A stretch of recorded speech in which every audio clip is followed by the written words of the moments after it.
decided to buy, and we are still in our very first home. My background is in healthcare. I was an X-ray tech and interventional radiology tech for 2 years at the hospital. 2009 I quit when my son started school, and so I became full-time mom. Volunteered lots in grade school, now he's in middle school, and there's not as much for me to do in as far as volunteering, so I'm looking forward to being on the ACC. That's where I have time to do it now, and finally serve my community. Stan Goodek. I'm a federal employee, 12 years of government service. I work for the Federal Aviation Administration in a position of public trust. I'm part of a regulatory oversight team. Like 10 extra seconds. I'm part of a regulatory oversight team that oversees regulatory oversight of the Boeing company. So every day I eat, sleep, and breathe safety, conflict of interest. I sign non-disclosure agreements. My salary is public on bedsmith.com. I want to serve on the ACC because I see a disparity in the application of rules. I've got firsthand knowledge and documentation of people who have been denied cutting of danger trees, deemed dangerous by certified arborists. I think in my experience as a union rep with the Professional Aviation Safety Specialist, the past union, I work towards fair and equitable treatment of all people. All the FAA employees, 11,000 employees we represent. I represent 4 offices on the West Coast. I have 36 years. In addition to the regulatory oversight, the union leadership, I help craft language for public law under 14 CFR, the Code of Federal Regulations. And I bring 36 years of carpentry experience, so I'm extremely well versed in building applications, permits. I built residential homes in Houston, Texas back in the oil boom of the early 80s. I have industrial remodeling experience in Los Angeles. I was a union carpenter with the United Brotherhood of Carpenters and Joiners. I built the Luxor and the MGM Grand in Las Vegas. So I have a really robust carpentry background. So I'd be very, I would be an asset to the community for approval of building. But I really want to take a look at that FireWise program. I've been in discussion with George Boggs, manager of the program, and I want to implement FireWise because it's the opinion of the FireWise program managers that we don't have a super healthy forest here. A forest in a valley would be catastrophic. It would destroy our watershed. So we need, since we don't have the natural cycle of lightning strike and forest burn, we need to use responsible forestry management and responsible scientific removal of trees and snags and ladder fuels. Thank you. Jim? I'm Jim Biles. I've been in the Valley here for about 2.5 years. I'm retired, but I'm originally from Michigan. I have 4 careers: teaching, the airline business, high-tech, IT management, and the cruise business. I've been on 2 condo boards in Colorado and in California, and I have also dealt a lot with commercial building codes, facilities management in high-tech companies and commercial buildings, and just personal experience with my own landscaping and carpentry work and home remodeling and so on. I have been on the ACC for a year now, so I'm basically running for re-election, so I've been doing the job. And my reason for running for the ACC for re-election is I don't bring any agenda, any personal program to the thing. I personally believe that this is a mature community that has developed rules and regulations and policies over the years, and it's basically what the community has desired, and I, for the most part, agree with them. So my plan is to simply apply the rules and regulations and guidelines as they exist today. I'm Rich Hart. Some of you know me from Facebook, and right now I really wish that I'd had that communications question, because I'm a firm believer in communication. A few years ago, I started up this quaint little Facebook site, members of Sudden Valley. There's a little over 700 members, or followers, if you will. And boy, I tell you, it's a full-time job trying to moderate and keep up with the comments and the falsehoods and things that are posted. However, having said that, we often are able to glean nuggets of knowledge from these posts through different members of the community, through board members, through even admin staff occasionally posts on there. But having said that, one of the general themes I've seen in the almost 13 years of living here in Sudden Valley is a lack of transparency and communication, not just with the board and the community members, but also the committees. I mean, and I'm sorry, Jim, I don't want to put you on the spot, but there's some building going on behind my house, and I'm like, who do I contact about these 2 lots that have been clear cut and just left? Because they're obviously not going to get the foundations in the next 7 days. So things like that bother me, that there's no way to communicate with the entire ACC community membership, and there's not a great way to communicate aside from email with the board. And like I said, I've been here for 14. I keep saying 14 years. I've lived in Washington 14 years, but been here for 13, and it's one of the reoccurring themes. And I've spent a long time just letting things boil and boil and boil online, and I really didn't have the time. I work full time. I have 2 kids. My wife works.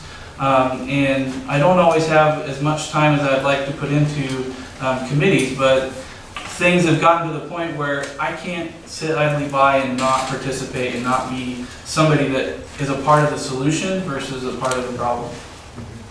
Scott? Yeah, I'm Scott Allen. I've lived in the Sudden Valley area now for 2 years.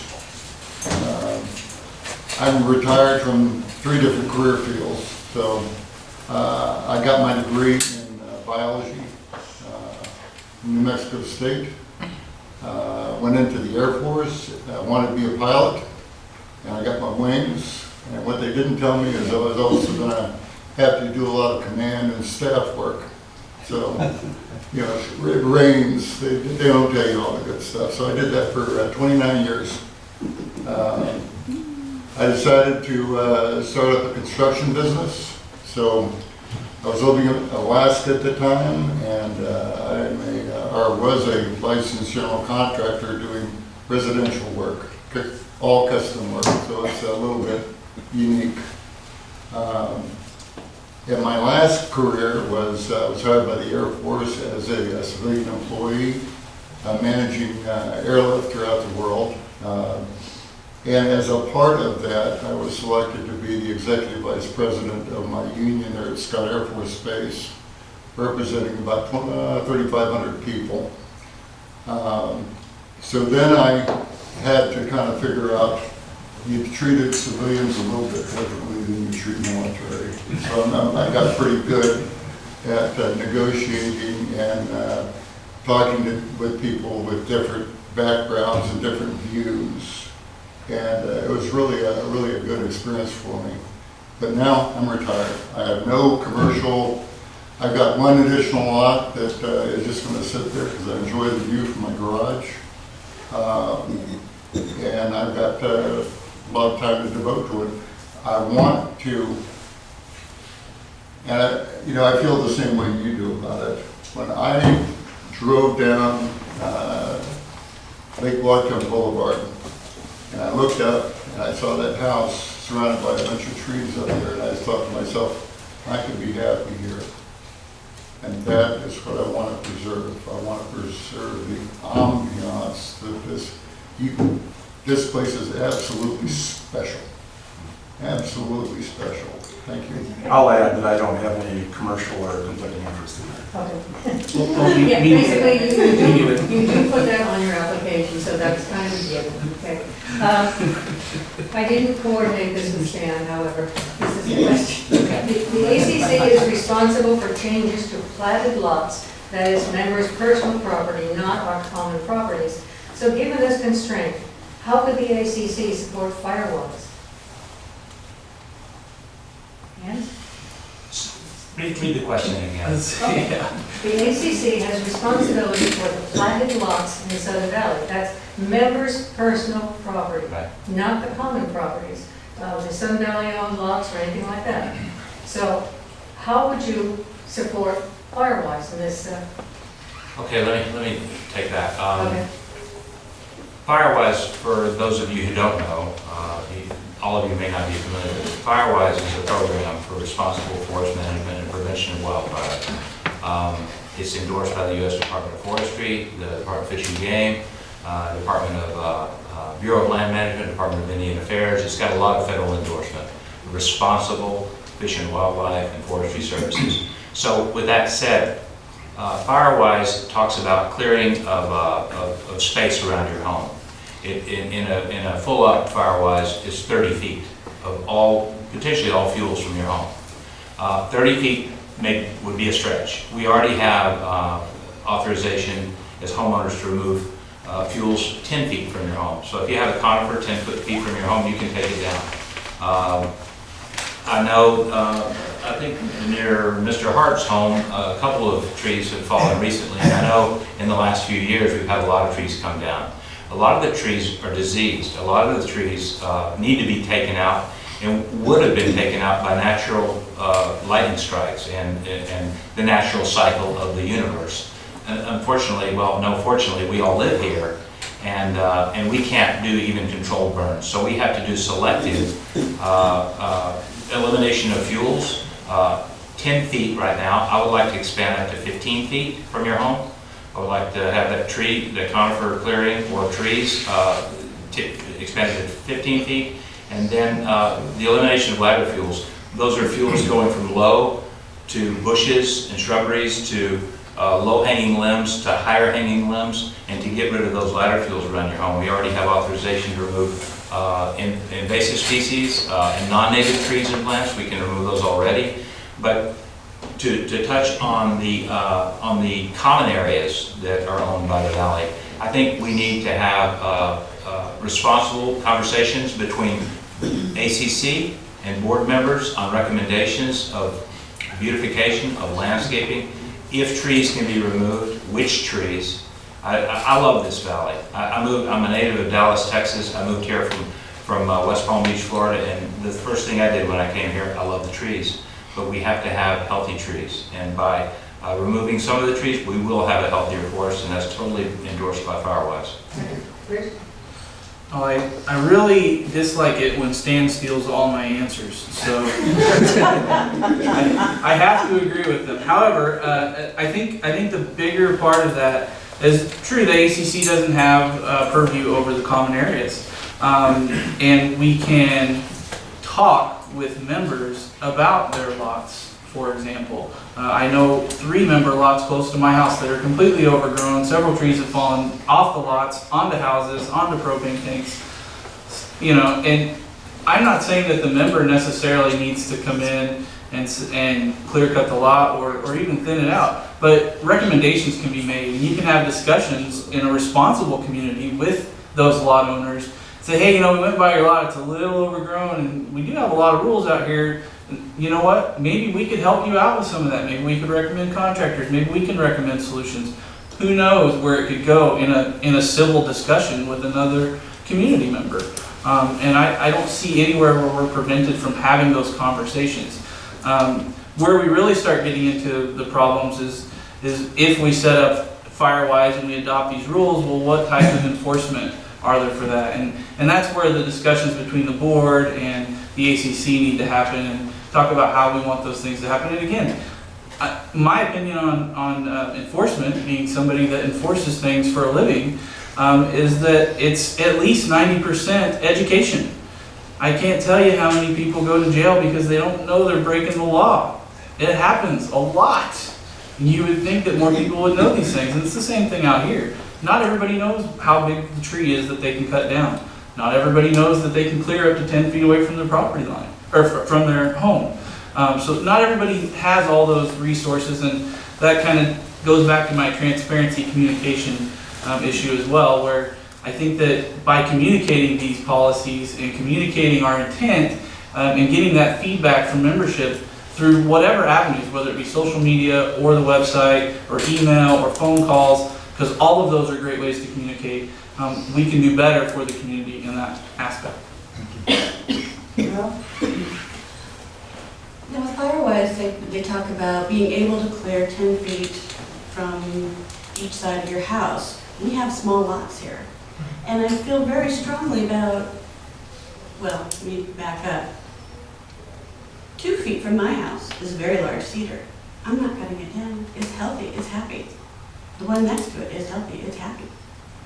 We trim all the dead limbs off. But we need our trees, we need our canopy to promote our healthy watershed, to reduce erosion.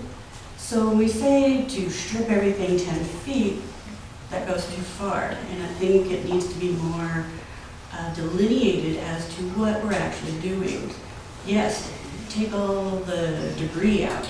I go around and there's lots of dead bushes, fallen limbs that people just leave. I was on a trail the other day and somebody had cleared all their lot and put all their dead branches in the next lot. That's a tinder pile just waiting to go up. So I would like to see cleaning it up and planting appropriate plants that are fire resistant next to your home. Native plants.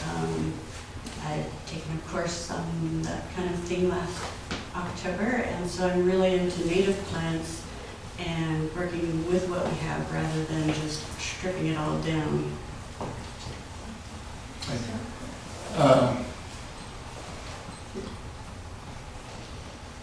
When I was growing up, I grew up in California, and we had a wildfire come within 20, 30 foot of my house. I was sitting there, 17-year-old kid with garden hose, and it was ugly. So I've got an awful lot of respect for fire. Having said that, what a lot of the communities there have done is they're moving more toward clearing ground cover that's diseased and dry, clipping low limbs, using fire retardant materials on their house. I don't know if you realize it, but cedar shingles have been illegal in California for a lot of years for that reason. These lots are tiny. If you said remove everything from around your house, when I was living in southern Illinois, I had an acre and a half, no problem. I suspect I'm within a 5-foot setback of the property line from the house next to me, so it really gets complicated. So I think, I don't know how you do it, I really don't, and I understand having come from an aviation background where you can have specifications for everything that are good and reasonable. What we have here is a little bit too fluid, I think, to come down with a hard rule like that. Let me clarify. Let's go on, have somebody else answer, It's- one per okay. person, okay? Okay, Jim? Firewise has some real good parts to it and so on. Some of it is, the main part I think that can really be applied here in Sudden Valley is addressing ground fuels and ladder fuels. Now one thing to keep in mind, which I think a lot of people are aware of, we generally have the basic lot here is a 60-foot lot with 5-foot setbacks for the structures. So going any further out as far as clearing all fuel away from your house is really not practical to go out 30 feet, let alone even 15 feet. And another part of Firewise that really wouldn't apply here in Sudden Valley, as useful as it could be in retarding fires, is that Firewise says that the tree canopies should not be touching. Well, that obviously wouldn't apply here. Residents would use that immediately.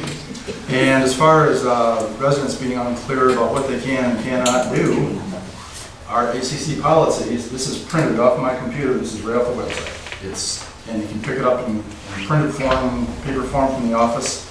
So it's plenty available. Anybody that wants to find out what we can do and what we can't do, all you do is ask.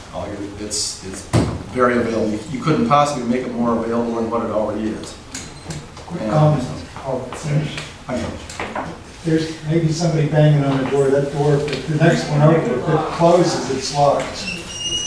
If that's locked, somebody's trying to get that in. Diane, So David, if I could clarify, you have to. Firewise is, Nope, you're saying one person. Be Okay. fair to everybody. well, there's a misinterpretation, a very clear misinterpretation. But one comment per person.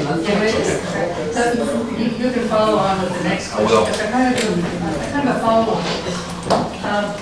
And that is that the purview of the ACC is to examine a member's request, look at the guidelines, see if it meets those requests, and either approve it or deny it, and let members know why you did either one, or perhaps make some suggestions on what they can do. It has nothing to do with enforcement. The ACC does not enforce anything. Okay, so how, does this clear up some of the questions there, or? Not at all. I think most of us knew that. Oh, okay, but the discussion I'm hearing about Firewise has to do with education and enforcement, and that's not what the ACC is supposed to do. No, I didn't say anything about education enforcement. I'll take that on that. Okay, you first. Yeah, so, education and enforcement, yes, I agree that the ACC's job is not enforcement. However, when there are violations, somebody paints their house purple, and it looks like Barney, and we didn't approve that color. Maybe we tell somebody that enforces it. You know, maybe that happens, and that's what I mean by enforcement. I don't mean I get to go write a ticket. I mean it gets reported to the proper places where the enforcement happens. And the ACC is in charge of that type of stuff. I mean that is something that the ACC is here for. It's to make sure that, you know, your yard doesn't have 500 flamingos in the front. And yes, we do look at member request, or well, I shouldn't say we, I'm not on the ACC yet. But I will say from a personal experience with the ACC, and this has been many years ago, you know, I requested to take trees out. There was a tree on a Sudden Valley owned lot next to my house that died and filled my gutters with needles, and I'm sure a lot of people have dealt with that. And they came and dropped the tree and left it there, just dropped it. No one communicated with me that they were even going to drop it, it just happened. And then I had another problem a few years later where a tree had fallen over onto my neighbor's house, a good 200-foot tall fir, had root rot and fell over, and it was with 3 other nice fir trees. And I requested again, this is Sudden Valley's lot. I said, hey, these are now all damaged. Had an arborist look at it, ACC came out and looked at it, and I had also requested some alders, and I got a reply back that said, take out the alders at your own expense on our lot, don't touch the firs. Nobody told me why. No one communicated with me. I never even received a phone call that anyone was going to check out my trees that were on a Sudden Valley owned lot next to my house. And that's just a personal experience. And that's been years ago, and it was a problem with communication. It was a problem with transparency. Had someone called me and told me what happened, I'd probably feel a lot better about those 3 fir trees that are next to my house, one of which is now dead. But these are things that I'm talking about. I think that communication can happen. And I think I can be a big part in that, whether it be, again, with social media or the website or through a chair, the chairman or the board. It doesn't matter how it happens, just communication between these committees and the memberships who we work for needs to happen. Yeah. Okay, so about Firewise. Firewise is a voluntary program. Firewise is, according to Mitch Larvin, already being explored and has been explored. There's already discussions happening. I had a discussion with Wayne and George in the Firewise program just last week. The ground cover is the first step. The ladder fuels are the second step. That's the snags and the deadfall. That's a step that can be taken. It's voluntary. There's nothing about Firewise that says every homeowner has to do this. There's a certain number of people that need to get involved in order to get federal grants to help with this. Money's available. We've already been told money's available. It's not an all or nothing thing, and I want that extremely clear. The planting of native species and non-plantable species is a part of Firewise. It's not something that I don't want to deforest or clear cut anything. I want responsible forestry management. And Firewise, like I said, is totally endorsed by the U.S. Department of Forestry, by Fish and Game, by people extremely well versed in forestry management. So that's not my idea of what we should be doing, is mandating that anybody should do anything. It's a voluntary program.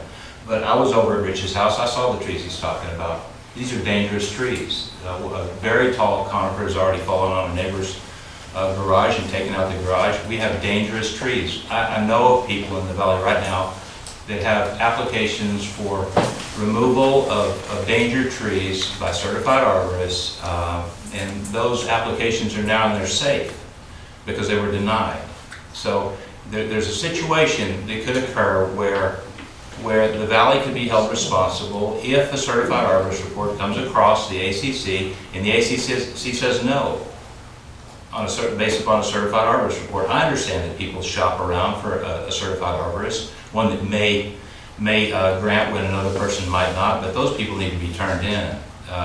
I'm a regulator with the FAA. People look around for people who will buy off on aircraft too. We don't do it. We spread the word that there's a bad operator out there, and we get them shut down. But we have a great deal of liability if we don't allow cutting of trees that are dangerous. Thank you.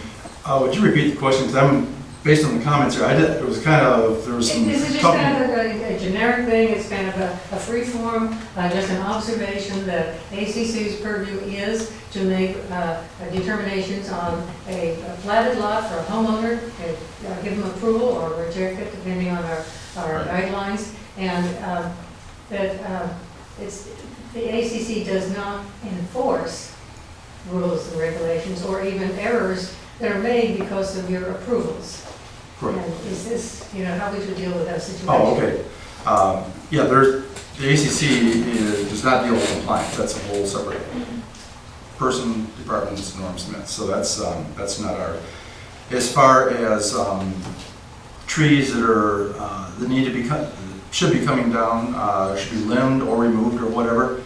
There are forms, if you look on the website or go over to the brochure rack over in the admin building, all the forms to request all this stuff are right there. So if someone has trees that they're sitting there and they're afraid of or whatever, just fill out the request, turn it in, and we'll put it on our tree tour and we'll go out and look at it. And we'll prove it. Now, one thing that I'm aware of is there are trees that should come down, and I think some residents probably fully agree they should come down, but they can't afford the cost to have a tree service take them down, because some of these tall conifers can be up to $1,000 or more to remove. So that's an issue too. We haven't run into it a whole lot, but we have all the forms there. So if someone is concerned about a tree, they're not being forced to live in danger of a tree. We've got forms that they can simply request it. We'll go out and look at it. And in the year that I've been on the ACC, I think there's one tree that we denied removal on, and that's it. So as far as having a whole raft of people that are scared of trees and we've denied it, I'm not aware of it. At least in the last year, it hasn't happened. There's two. And it was prior to your tenure. Okay. Yes? Scott, yeah. I'm kind of confused about the question itself, but as a speed, we don't Responsible for enforcement? we're not responsible for enforcement, but I think that we could definitely guide residents if they have requests that might not get approved, that we could help them with decisions to be made. Sorry, getting a little nervous, but help them make other decisions or give them options that they can and will be approved. And just work with the homeowners. Let them know that we're on their side. We're not here to deny every single process, every request that they have. Okay, Scott, and then?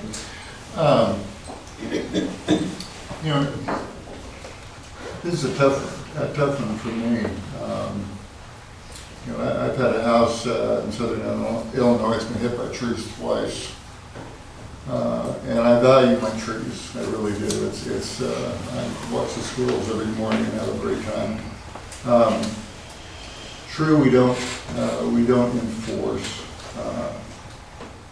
However, I think we can I sat in on a couple of meetings, ACC meetings, and I really think we can help. A homeowner will come in with a plan in their mind.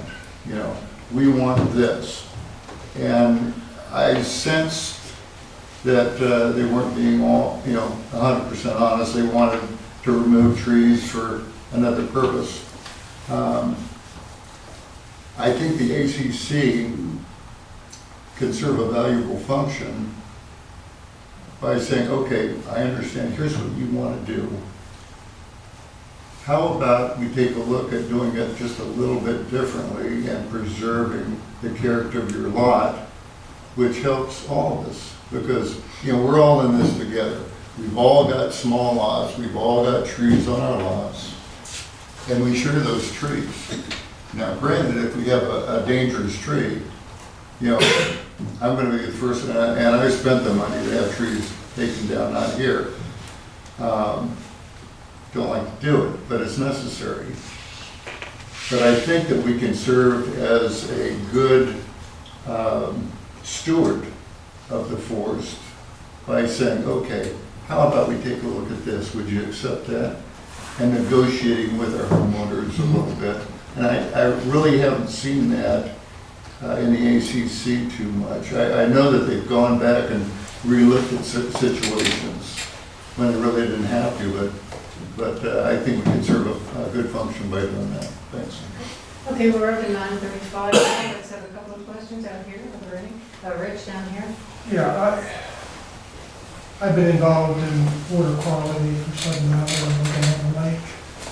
One of the things over the probably 12, 13 years I've worked on it is a phosphorus that gets into the lake from Southern Valley goes by dirt particles get carried by the water. The way you slow that down is now by having coverage on lots so that the water doesn't hit the ground and run off the ground and carry it. Should there be a balancing act between fire-wise and phosphorus to the lake? Absolutely. Absolutely. There needs to be a comfortable balance in all of this. There needs to be, with forestry management, there needs to be, like you said, the root system is going to hold it together. It can be root systems of various species of plants, all indigenous to our area. We can put in plantings that are going to support the phosphorus-free, and also the deadfall. When you put grass clippings and green matter into the water system, it depletes oxygen as well. So we can have a balance, but it needs to be struck using expert opinion. And I mean people involved in forestry, people with the agricultural extension of Whatcom County. Western has resources available, and there's a lot of publicly available resources that can help us to that end. I should have said 1 minute for audience questions. Okay. Rich, we've got a few minutes. I agree with Stan. Absolutely, there's a balance there. And I am in no way Mr. Green Thumb. I don't know that much about the phosphorus runoff. I'm not an expert in it. I have a lawn. I mow it and I keep the grasses or the clippings and dispose of those properly. And my son has informed me, he's 7, has informed me I'm going to start composting because he heard it in school. So, I try to be as responsible as I know how to be as an uninformed person. And that's kind of where I'm at, again, where the ACC, yeah, it's our job to approve things, but gosh, we can do so much more. We can tell people about the trees and how it affects the phosphorus. Man, I'd love to hear about it. I've read snippets from the water district here when they mail their annual water quality study out, but I see numbers and parts per million. That doesn't mean a lot to me, just the average Joe. It probably means a lot to you because you know a lot about it. You can tell you. Yeah, exactly. You probably wrote it.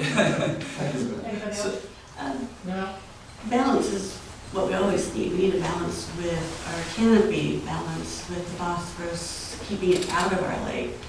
If we remove a tree, we should be planting something similar in its place. Erosion is another big thing that we have a problem with here. We live next to Lookout and Galbraith Mountains on the back side, and being up there and seeing some of the trails that have been made and seeing the erosion taking place, it's all going to end up in our water. Everything will eventually, anything that we put on our soil will always eventually, whether it be tomorrow or 100 years from now, it's going to end up in Lake Whatcom. And so we need to keep that balance.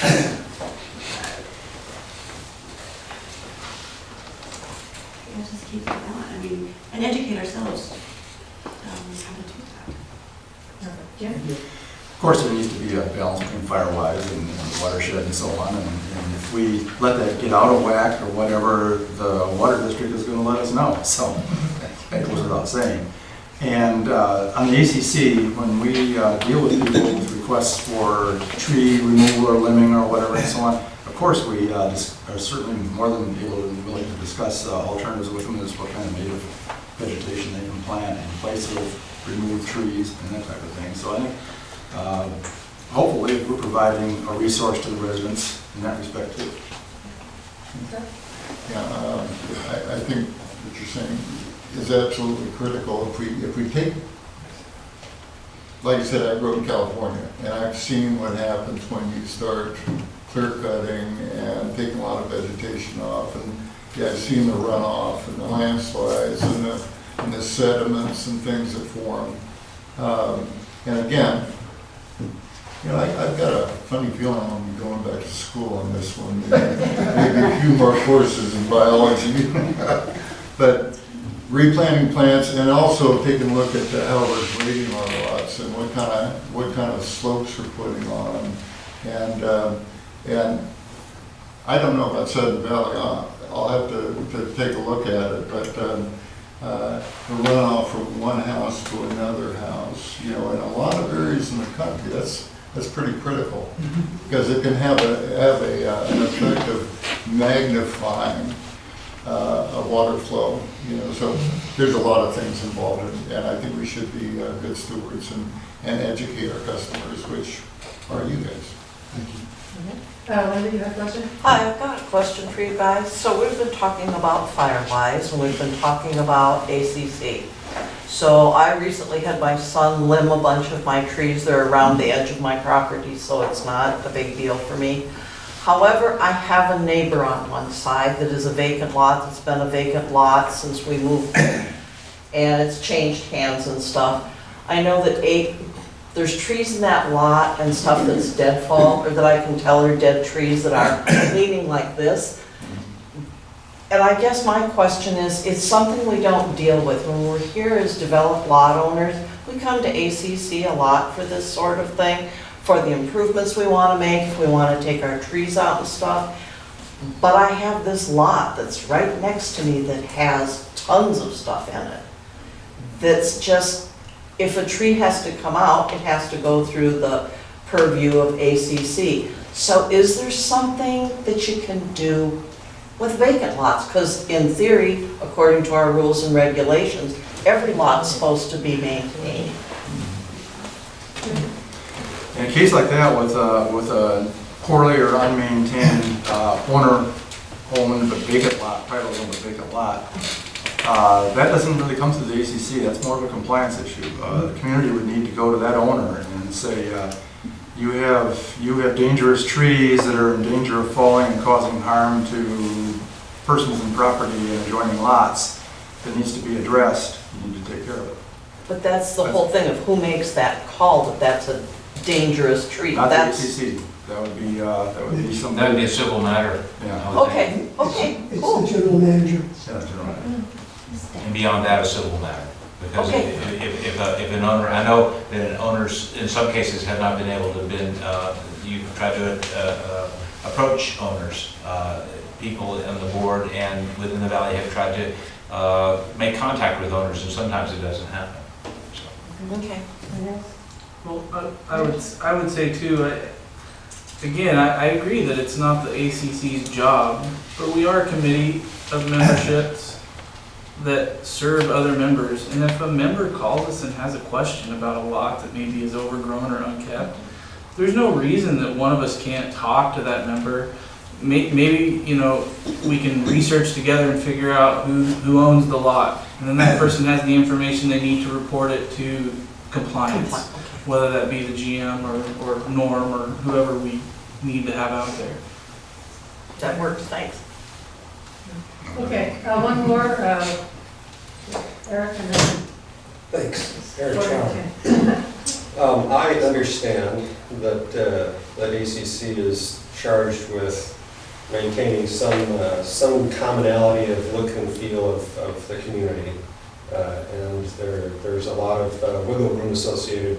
There's a lot of decisions that you have to make. There is no color paint palette, for example, people would just choose from. I really dislike the thought of, however, in the community of do as we say, not as we do. In other words, I understand that ACC is not responsible for regulating or enforce, or they don't enforce at all, but regulating the community properties, structures, forms, paint colors, for example. However, is it reasonable then to tell somebody that they've got to clean the moss off of their roof when we drive past this barn every day? You know, it's a good question, and you know, we spent a lot of time saying that the ACC doesn't have any purview over the community property, but I have to agree with you as a community member that it is a do as we say, not as we do. We have red barns, but we tell people they can't paint their house barn red in some instances. I think the color wheel, and I think Stan can elaborate a bit more, is an important part of helping community members choose house colors so that it makes things easier. You know, if we had a color wheel and someone came to the ACC and said, I'd like to paint my house this color and it's on your color wheel, gosh, do we need to go look at that house to make sure that it doesn't clash with the house next to it and then come up with a personal opinion on whether it works? No, because we've got a color wheel, and I'll be darned, it matches and it's going to be on the color wheel. So we're good to go. And that's kind of what we want. We want some transparency. We want some commonality with everybody so that we can do things and not drag things out and use these personal opinions. I think that's kind of what we're getting at. We want everyone to be held to the same standard, as well as our SVCA, our community as well. So your question, Eric, was specifically about moss first, okay? So if we have covenants that must be complied with, well, it's a matter of lead by example. Certainly we should do that. I know that a lot of our buildings, and we all have had this discussion over the last several months, a lot of our buildings have not been adequately maintained, and this barn may have moss on it. Nonetheless, the restrictions are there for a reason. They're there to ensure that our property values are maintained. So I think, is it fair? Maybe not. But the restrictions are there and the covenants are there nonetheless. So I think that we talked about enforcement. We need to have some adequate enforcement. And further to what should be done with, for example, a color wheel, I think it was done in the past. I think it needs to be re-implemented. I've said this well over a month ago. I went public with that, and I think we need to re-implement that to have homeowners have a little bit more freedom of choice and a little bit more freedom to do what they want to do, so long as it's within the confines of an established color wheel. At the risk, if you go outside of that, you're going to be enforced upon. Thank you. As far as like barn having moss on its roof, and we can't have moss on our roofs, we should walk the walk, talk the talk. If we have rules and regulations that we have to abide by, then our common spaces should also abide by them as well. Now, as far as barn red, those were barns originally here. They're supposed to be red. I grew up on a farm. We had red barns. No, I don't want the house next to me red. It doesn't. No. I think our red barns are fine. Thank you. Okay, everybody, it's 10 to 10, if anybody would like to stay and chat with these people, as long as they're willing to be here, we're ready to go. And thank you all for coming.